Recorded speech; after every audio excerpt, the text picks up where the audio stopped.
ಅಜಿತ್ ದೋವಲ್ ಮನುಷ್ಯ ನೋಡೋಕೆ ಬಹಳ ಸೈಲೆಂಟ್ ಆಗಿ ಕಾಣಿಸ್ತಾರೆ, ಆದರೆ ಒಂದೇ ಒಂದು ನಿಮಿಷ ಸುಮ್ಮನೆ ಕೂರಲ್ಲ. ವಯಸ್ಸು 80 ಆದರೂ 20ರ ವಯಸ್ಸಿನ ಹುಡುಗರ ಎನರ್ಜಿ ಇದೆ. ಇವರು ಒಂಥರ ಸೈಲೆಂಟ್ ಕಿಲ್ಲರ್. ತೆರೆ ಹಿಂದೆಯೇ ಏನು ಮಾಡಬೇಕೋ ಅದನ್ನು ಮಾಡಿ ಮುಗಿಸ್ತಾರೆ. ಈಗ ನೋಡಿ, ದೋವಲ್, ಅಂಬಾನಿ ಹಾಗೂ ಅದಾನಿ 3 ಮಂದಿ ಸೇರಿಕೊಂಡು ಒಂದು ದೊಡ್ಡ ಪ್ಲ್ಯಾನ್ ಮಾಡ್ಕೊಂಡಿದ್ದಾರೆ. ಭಾರತದಲ್ಲಿತ್ಕೊಂಡೇ ಅಮೇರಿಕಾ, ಚೀನಾ, ಪಾಕ್, ಬಾಂಗ್ಲಾ ಎಲ್ಲರನ್ನ ತಂಡ ಹೊಡಿಸಿದ್ದಾರೆ.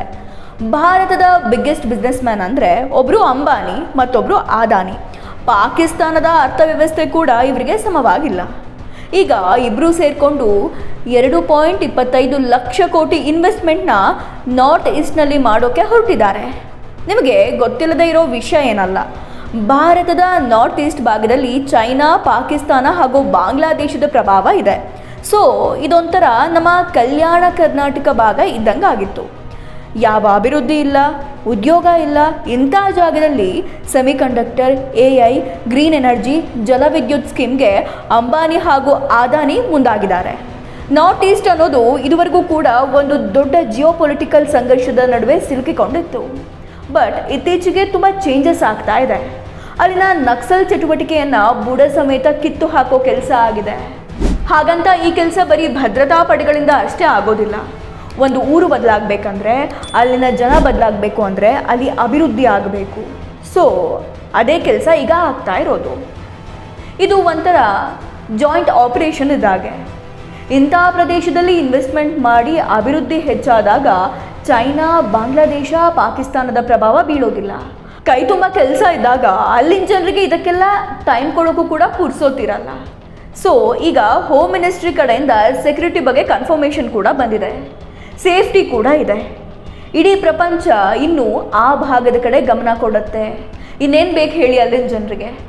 ನಾರ್ತ್ ಈಸ್ಟ್ ಪರಿಸ್ಥಿತಿ ಬಗ್ಗೆ ಮಾತಾಡೋದಾದರೆ, ಕಂಪ್ಲೀಟ್ ನಾರ್ತ್ ಈಸ್ಟ್ ಭಾಗದಲ್ಲಿ ಚೈನಾದ ಹಸ್ತಕ್ಷೇಪವನ್ನು ನಾವು ನೋಡಿದ್ದೀವಿ. ಬಾಂಗ್ಲಾದೇಶದಿಂದ ಒಳನುಸುವಿಕೆಯನ್ನು ಕೂಡ ನಾವು ನೋಡಿದ್ದೀವಿ. ಕ್ರಿಶ್ಚಿಯನ್ ಮಿಷನರಿಗಳ ಪ್ರಭಾವ ಇದೆ. ಇವರು ಯಾರಿಗೂ ನಾರ್ತ್ ಈಸ್ಟ್ನ ಅಭಿವೃದ್ಧಿ ಬೇಡ ಆಗಿತ್ತು. ಇದು ಹೋಮ್ ಮಿನಿಸ್ಟ್ರಿಗೆ ಕೂಡ ದೊಡ್ಡ ಸವಾಲಾಗಿತ್ತು.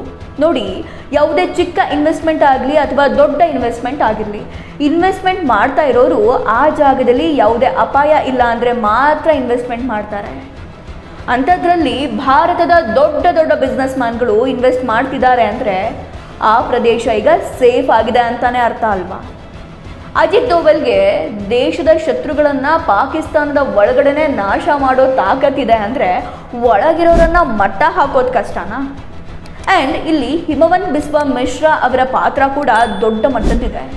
ಚಿಕನ್ ನೆಕ್ನಲ್ಲಿ ಬಾಂಗ್ಲಾ ಚೈನಾ ಕಂಟ್ರೋಲ್ ತಪ್ಪಿಸೋದಕ್ಕೆ ಅವರು ಕೆಲಸ ಮಾಡ್ತಿದ್ದಾರೆ. ಇದೇ ಟೈಮ್ನಲ್ಲಿ ಗುಡ್ ನ್ಯೂಸ್ ಅಂದರೆ ಯೂನಸ್ ಬಾಂಗ್ಲಾದೇಶದಿಂದ ಜೀವಂತವಾಗಿ ಹೊರಬರದೇ ಇರಬಹುದು. ಯೂನಸ್ ವಿರುದ್ಧ ಅಲ್ಲಿ ಪ್ರೊಟೆಸ್ಟ್ ಕೂಡ ನಡೀತಾ ಇದೆ.